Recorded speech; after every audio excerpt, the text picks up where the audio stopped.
This is our Forex blog for July 11th, 2012. I was on vacation for the last 2 days, so obviously didn't do the blog post.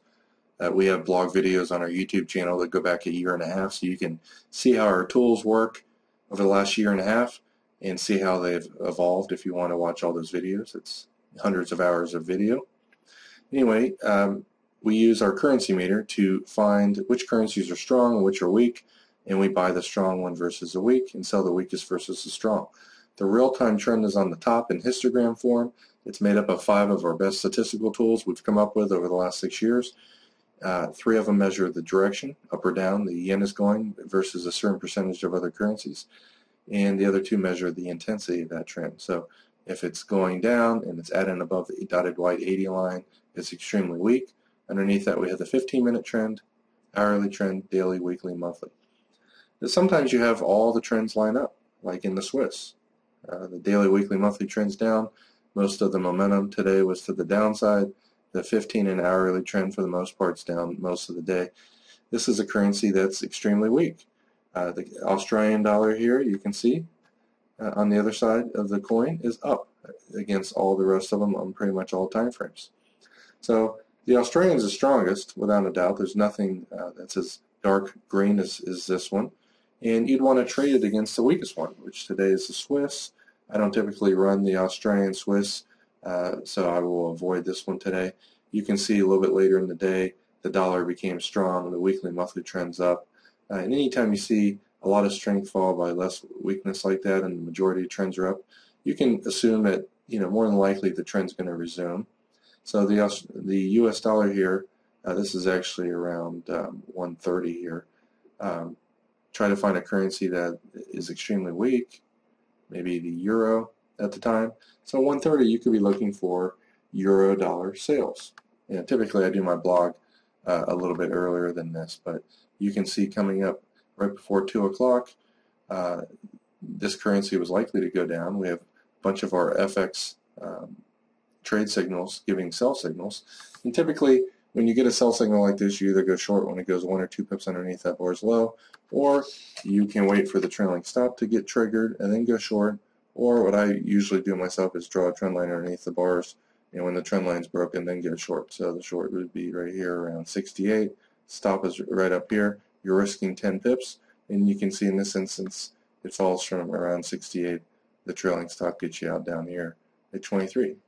Big 40 plus pip win, and our counter trend signals showed that this was likely to kind of stall or reverse here, and it did. So you could have got out of half your trade here and then half a few bars later. But even earlier than that, when you see the weekly monthly trends down and the market's having a hard time getting back from underneath last month's low, any currency that's underneath the low of the previous month is weak.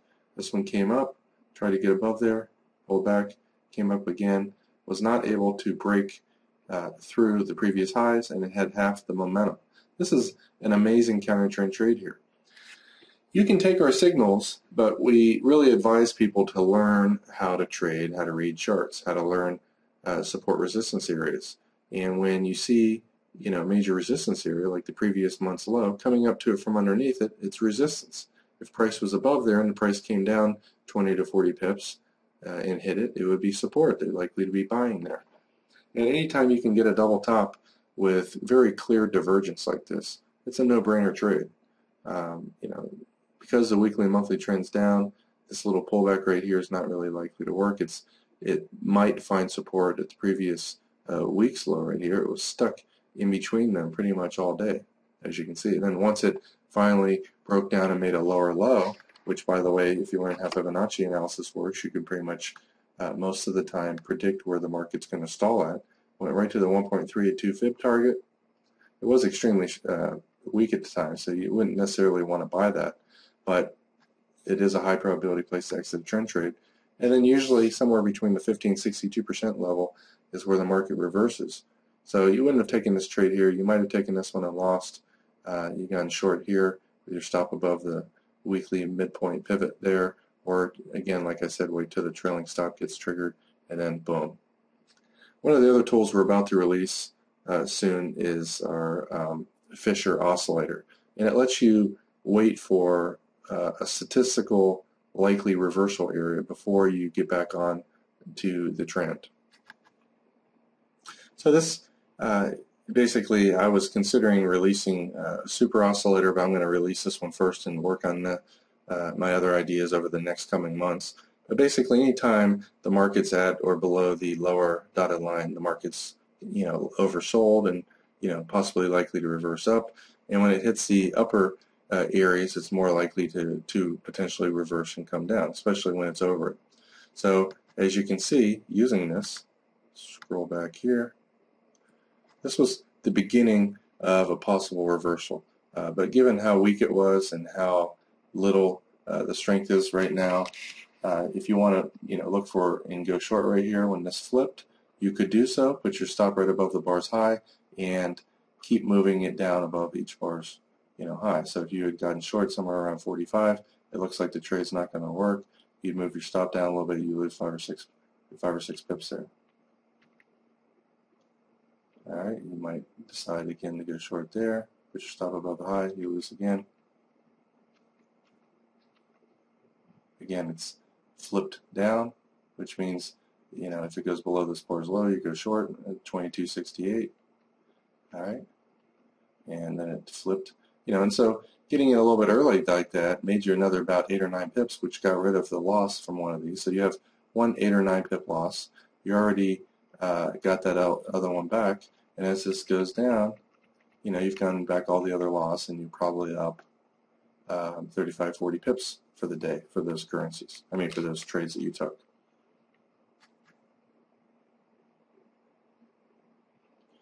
Now, one of the currencies that was extremely weak at 9:30 was the yen. Without a doubt, you can see extreme weakness. The pullback phase had very little strength. In fact, anytime you see a lot of weakness followed by very little strength, half or less visually of what the weakness is, it's very likely to resume that. And the 15-minute trend, the hourly trend, and the daily trend make it one of the weakest at the time. So at 10:30, let's find one of the stronger currencies. Well, the New Zealand looks pretty strong. 10:30, the Australian was also strong earlier, but it's having a little bit of weakness right there. So you might decide to look for buys in the New Zealand yen. So let's bring this one up. You can see this one had just broken out above the previous day's high.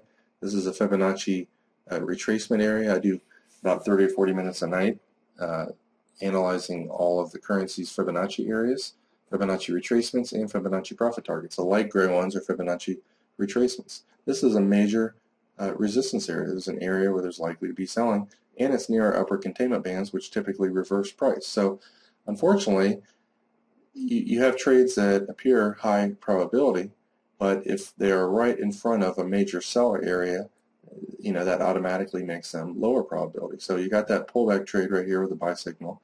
If you wanted to get in right here at 43, it might go back up to the previous high, which is about 13 pips up. And when you get into a trade like that, watch it. It has very little strength at first, then it starts to intensify a little bit. If you wanted to exit this trade with 10 pips, there's nothing wrong with that. But again, everything is probability based. Certain areas like Fibonacci retracement areas, Fibonacci profit target levels, previous weeks and months high and low, weekly and monthly pivot levels, and especially at the upper white containment band and higher, the market's likely to reverse. So you might have a maximum potential of 25 pips in this trade, and you can see it went from 42 all the way up to 66, so it did go up about 24 pips, and that was it. It came a few pips away from our upper white band and reversed. So always keep that in mind when you're using our currency meters. I'll just bring up a currency that, earlier today the Australian was extremely strong, and earlier today the dollar was extremely weak. The weekly monthly trend was up. However, the real-time weakness was clearly to the downside. So you'd want to be looking to buy the Australian dollar. So we bring this up here, and notice again the Fibonacci areas. Until it breaks through that area, it's likely to be selling. In fact, it was selling earlier in the night and again here.